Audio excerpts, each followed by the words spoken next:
Věděl jsi, že Česká republika je světová jednička v počtu hradů a zámků na kilometr čtvereční? Neexistuje jiná země, kde by bylo na tak malém území tolik historických staveb. Na ploše menší než většina amerických států máme přes 2000 hradů, zámků a pevností. To znamená, že ať stojíš kdekoliv v Česku, nějaký hrad máš doslova na dosah. Některé z nich znáš z pohádek, třeba Karlštejn nebo Hlubokou. Jiné vypadají spíš jako z hororu, například Tajemný hrad Houska, postavený údajně nad branou do pekla.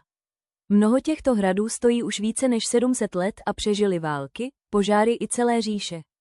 Přesto si je dnes můžeš projít za pár desítek korun, někdy dokonce úplně zdarma.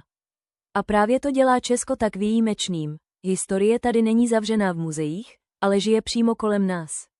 Takže až příště pojedeš na výlet, zkus se rozhlédnout. Možná právě míjíš kus dějin starý stovky let.